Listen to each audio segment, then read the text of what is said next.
السلام علیکم۔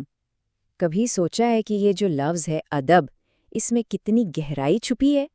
یہ صرف ایک لفظ نہیں ہے، بلکہ یہ انسانی تہذیب، ہمارے شعور اور ہمارے اخلاق کا ایک مکمل آئینہ ہے۔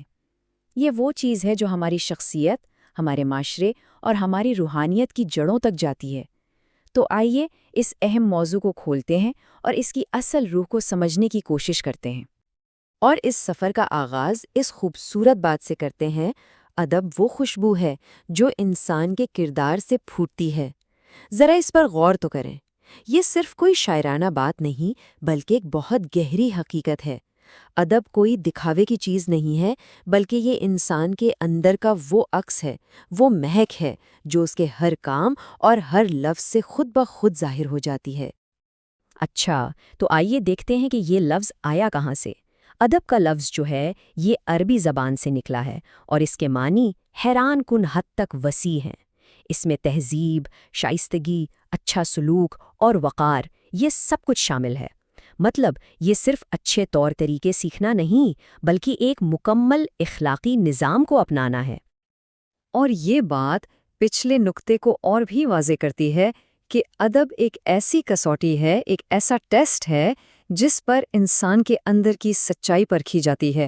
کوئی شخص اندر سے کیسا ہے، اس کا اصل امتحان اس کے ادب سے ہی ہوتا ہے، خاص طور پر اس وقت جب وہ دوسروں سے معاملہ کر رہا ہوتا ہے۔ تو اب ہم ادب کے ان 4 بنیادی ستونوں کو دیکھیں گے جن پر ایک باکردار زندگی کی پوری عمارت کھڑی ہوتی ہے۔ یہ چاروں پہلو جب ملتے ہیں تب جا کر ادب کا تصور مکمل ہوتا ہے۔ آئیے آگے بڑھنے سے پہلے ان چاروں پر ایک سرسری سی نظر ڈالتے ہیں۔ پہلا ہے ذاتی ادب، یعنی خود کی اصلاح۔ پھر ہے معاشرتی ادب، جو ہمارے سماجی تعلقات کی بنیاد ہے۔ تیسرا دینی ادب، جو ہمیں اپنے خالق سے جوڑتا ہے۔ اور چوتھا علمی ادب، جو علم کو حقیقی روشنی دیتا ہے۔ تو سوال یہ ہے کہ یہ 4 ستون ہماری زندگی کو کیسے شکل دیتے ہیں؟ آئیے سب سے پہلے ذاتی ادب کو دیکھتے ہیں۔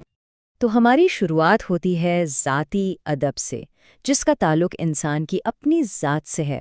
اس میں اپنے نفس کی تربیت کرنا، اپنی گفتگو اور اپنے عمل میں ایک توازن رکھنا، وقت کی پابندی کرنا اور اپنا احتساب خود کرنا، یہ ساری عادتیں شامل ہیں۔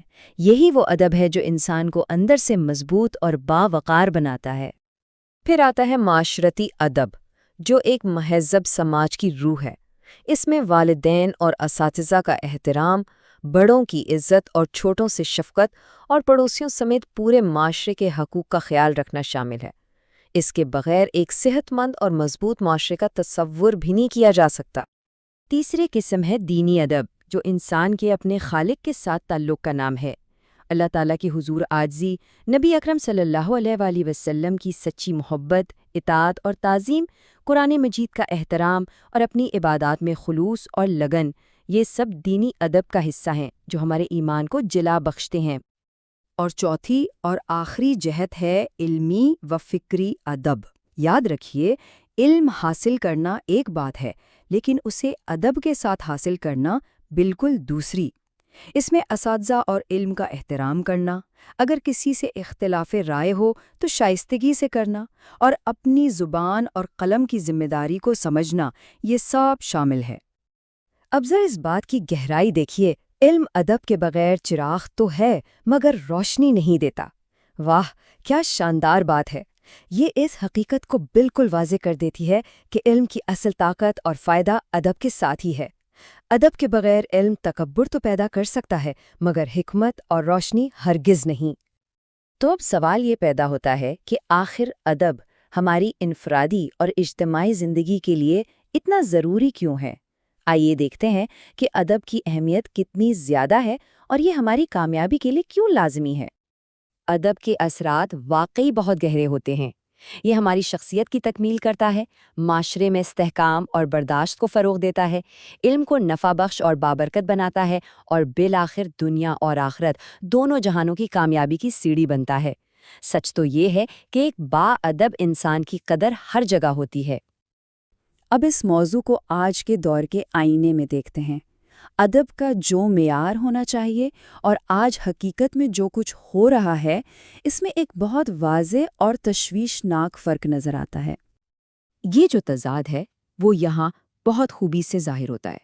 ایک طرف قرآن کریم کا واضح حکم ہے کہ ہمیشہ بہترین بات کہی جائے، اور دوسری طرف آج سوشل میڈیا پر تلخ کلامی، سخت زبان اور عدم برداشت کا جو ماحول ہے وہ ہم سب کے سامنے ہے۔ یہ ہمارے اخلاقی زوال کی ایک بہت واضح علامت ہے۔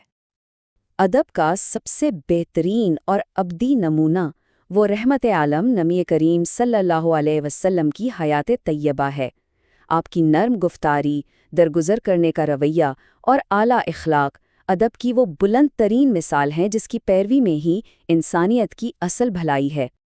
تو ہم اس اخلاقی زوال کا مقابلہ کیسے کر سکتے ہیں؟ ادب کو اپنی زندگی کا حصہ بنانے کے لیے یہ کچھ عملی اصول ہیں جن پر عمل کیا جا سکتا ہے۔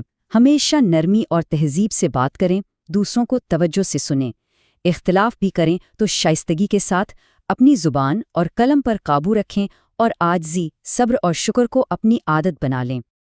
تو اس ساری گفتگو کا سب سے اہم نقطہ اور خلاصہ یہ ہے کہ ادب صرف ایک خوبی یا ایک اچھی عادت کا نام نہیں ہے، نہیں، یہ ایک مکمل طرز حیات ہے۔ یہ ہماری سوچ، ہمارے عمل اور ہمارے ہر تعلق کی بنیاد ہونا چاہیے۔ اور آخر میں ہم سب کے لیے سوچنے کا مقام یہی ہے کہ کیا ادب محض ایک خوبی ہے یا ایک مکمل طرز حیات؟ اس پر غور کیجیے، کیونکہ اس ایک سوال کا جواب ہماری انفرادی اور اجتماعی زندگی کی سمت کا تعین کرتا ہے۔